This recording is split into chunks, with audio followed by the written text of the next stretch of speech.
needed first downs when you made things happen out of nothing, like you've been doing for every time you've been on the field? Healthy, and just stay the course all the time. One possession game, things can change. They were rolling on offense. Zach is an unbelievable quarterback. Obviously he's a Hall of Famer. You don't want to give them an opportunity to get the ball back with one possession. So do whatever it takes. Did I jinx you about the interceptions yesterday when I asked you about it? No, I don't believe in that stuff anyway. But it's a bad decision. It's a bad ball. Can't happen in that.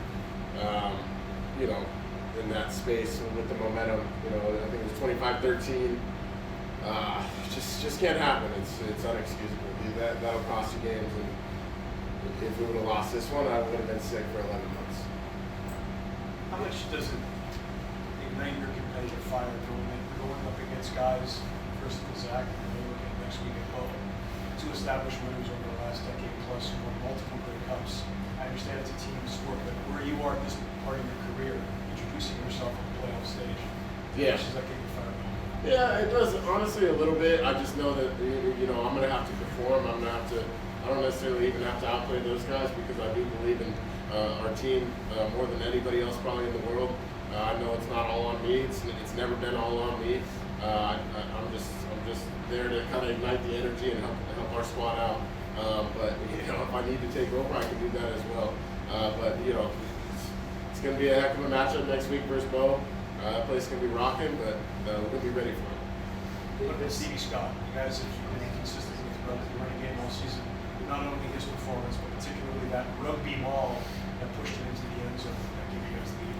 Yeah, I said it. I think he's the Derrick Henry of the CFL, to be honest with you. He runs just like him.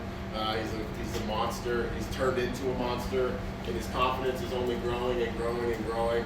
Kind of like the rest of our team, honestly. We felt like we had a really good game plan coming in here. We're going to kick the ball out, use it kind of like as a run game for us, all our perimeter screens and all that, frustrate them, get the ball out of their hands, make it feel like we're getting rid of the ball in a second, and then we're going to pound the rock. And that's what we did. It was beautiful. Dennis, what does it take mentally to go through a game like that? Yeah, feels like it's a pretty good picture of our season, I would say. We started off well. Then it felt like the whole world, sky was falling. Somehow we blink and we're down 2, or whatever it was, 27-25, down 2. But we trust each other. We trust the process, and we just can't let that happen again, obviously. But it just speaks to the character of our team, man. We believe. Everyone believes in everyone. What was going through your mind after those 6 minutes and the game? That's slipping, but just the tables turned. Yeah, it's just holy shit. We got a battle. Not that we thought going into half that we were gonna cakewalk this, but we were hoping obviously for a stop to start the drive and then a score, and that I'm not gonna say puts it out of reach, but it becomes a 4-possession game. That's what you're hoping for. But football gods didn't want it like that, right? So they put 21 unanswered right away, and next thing we know, we're down 2. Davis, many guys said on the field that the trash talk was a big motivation. We saw you talking to the Bombers after your first long pass. How was it for you inside your emotion? Yeah, I don't know. Trash talk is one of my favorite things, right? So if people want to start talking trash, there's a mutual respect, of course, on the field. Willie's a Hall of Famer, right? We shook hands after the game. Everything's all good there, but I was just saying, they woke up the wrong team. Someone like me, I'm not going to back down from. I don't care who it is. I'm not going to back down from anyone. I know my team has my back. If they want me to play with that fire, that's how I'm going to play. As long as I can control it, that's the most important part. But yeah, it was fun. They wanted to play bully ball, so we said we're going to play some bully ball, and it was fun. Will you respond next week if Hamilton starts to do the same thing? Will you have the same kind of approach? Trash talk? Yeah. If they want to talk, I'll probably honestly try and stay out of it. If they want to talk, so be it. We're going to be ready to play them. How much of that is, I know the officials are keying in on you a little bit more, you are energized on the sidelines, but I know the officials have told you every so often to kind of calm it down. How much of that goes into your calculations, knowing that, you know what, a misconduct foul or any other kind of penalty could shift the momentum of the station? No, totally. And honestly, today I tried to stay as calm as I could. I didn't want to warrant anything that was due for a penalty. I think Calgary, Coach Moss actually yelled at me for the very first time when I got the split unsportsmanlike with Hicks. So I told him it would never happen again, and I'll stand on that. As a leader of the team, I'm yelling at guys to not get personal fouls and unsportsmanlike conducts. I can't be the one to do it either. But I'm not gonna push the limit. But if they're gonna talk, I'm gonna talk a little bit too. Because you're undefeated in the regular season, and now you're carrying that into the playoffs. It's incredible. It's cool, but it's really it's one win at a time, right? We got two more to go. Obviously, one game at a time, but. Just keep trusting the process, keep doing what we do. My routine has stayed the same for 21 weeks now, right? So just keep trusting, keep believing in our guys, and we feel like we got a good chance. How's the body feeling? After that one, you have to run more than you would have in the previous ones. Body's good. I'm ready to go. Play tomorrow. We're gonna take one or two more, if there are one or two more. How soon? You said what for half? I'll be in there tomorrow. I don't know what time, but I'll be in there tomorrow.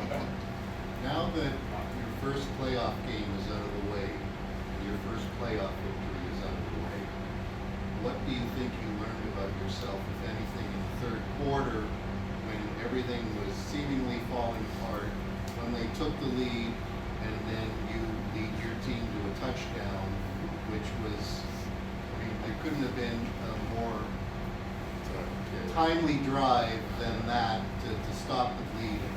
Yeah, it's everything that we already knew about this team. We've been through so much through this year. I'm asking about you, not the team. Yeah. I'm gonna put it this way. I'm gonna bet on myself every single time. I don't care. I'm never gonna be scared of the moment. That's what we preach in this locker room. That's what Coach Moss, he tells me, if you're gonna make a mistake, you're gonna make a mistake aggressively. So it is what it is. I throw the stupid interception. Again, it can't happen. I pride myself. We pride ourselves on taking care of the football. But I know I'm going to bounce back, and I know the team believes that I'm going to bounce back. We're going to bounce back because we're one heartbeat here. We truly believe that, and it starts from the top of the organization down. We'll take one last. And it's, in bad times, athletes will question themselves. They're going to say, what's wrong? What's going on? You're on the opposite side. You never lose. You question yourself, what's going on? What is happening to me? You feel I don't know, blessed, or I don't know, how do you feel about this? No,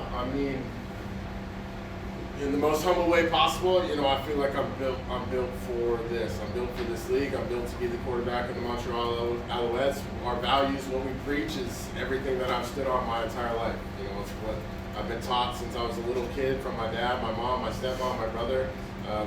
We teach grit, working your tail off, and it will never change me. And we have a locker room that's fully bought into the vision, and I didn't have that. I had it in high school. I didn't have that in college. So to have this group and everyone that believes that we're going to win every single game, it's beautiful, and I'll never take it for granted. Because I know groups like this that it doesn't happen. We've been working on this culture shift since 2023. Cody Fajardo is a huge part of that.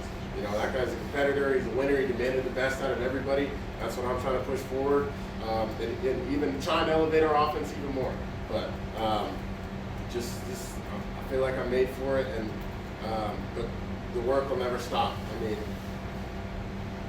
As much success as we're going to have, I'll always give everything I have every single day, because that's what my brothers and my teammates and everybody in the organization deserves. What do you think your dad would say right now? Excuse my language, he'd probably call me a bad motherfucker again, because that's what he believes. But he'd be so proud, and I wake up every day and I do it for him, and I'm so thankful, just so thankful for everything that he